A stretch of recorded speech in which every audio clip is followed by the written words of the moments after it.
श्री स्वामी समर्थ परब्रह्म ग्रंथाचा भाग 35. स्वामी बाळकृष्ण बुवांना उपदेश देत म्हणत होते, हे सारं चटकन होण्यासारखं नाही, याची आम्हालाही जाणीव आहे बुवा. पण दिवस वाईट आहेत आणि यापुढील येणारे प्रत्येक दिवस आपण सर्वांची परीक्षा घेणारच असेल.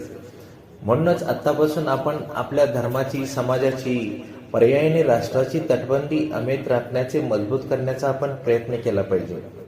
बाळकृष्ण बुवा, या कार्यात आम्हाला तुमची मदत हवी. जशी आज्ञा माऊली. बाळकृष्ण बुवा स्वामी समोर नतमस्तक झाले असतानाच बायजा आणि बसप्पा स्वामींना हाक मारीतच कुराणात शिरले. बाबा बाबा. पटवर्धन आणि बाळकृष्ण बुवांनी नाराजीने त्या दोघांकडे पाहिले, पण त्यांच्या नाराजीची दखल सुद्धा न घेता दोघंही स्वामींसमोर येऊन उभे राहिले. बाबा बाबा.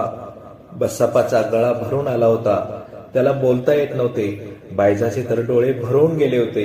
इतर वेळी स्वामींकडे ती तिकट नजरेने पाहत आली होती, त्यांना शिवायसाप देत आली होती, पण आता त्या क्षणी मात्र स्वामींच्या देहाचे तेज तिच्या डोळ्याने सहन होत नव्हते.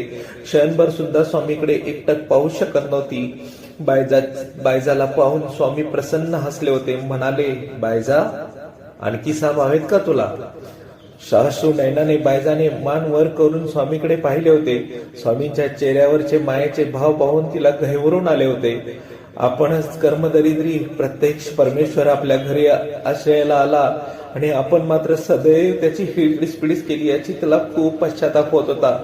बायजाला हुंदका अनावर झाला होता आणि स्पुंदच तिने स्वामींच्या पायावर स्वतःला झोकून दिले होते. मला माफ करा बाबा, मला माफ करा, मी तुमचे अक्षम अपराधी आहे. दयावंत स्वामी हसले होते. बायजाला आशीर्वाद देत म्हणाले, बायजा, सौभाग्यवती भव. अगं, तुझ्या आणि बसप्पाच्या सहवासातील गोडव्याचे क्षण मी अगदी जपून ठेवले बरं का. त्या क्षणाच्या आधारावरच तर आज मी पुढील वाटचाल करणार आहे. उठ, स्वतःला अपराधी समजू नको. तुझी बसप्पावरील भक्ती आणि प्रेम पाहून आमचं मन भरून आलंय. अगं, बसप्पाच्या आणि तुझ्या संसारात सुखाचा व्हावा, याच हेतूने मी तुमच्यावर अनुग्रह केला.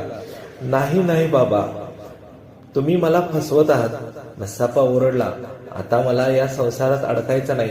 मला पैका नकोय, खरंच मला पैका नकोय. तुम्ही हवेत बाबा, फक्त यानंतरची कथा पुढच्या भागात. श्री स्वामी समर्थ. जय जय स्वामी समर्थ.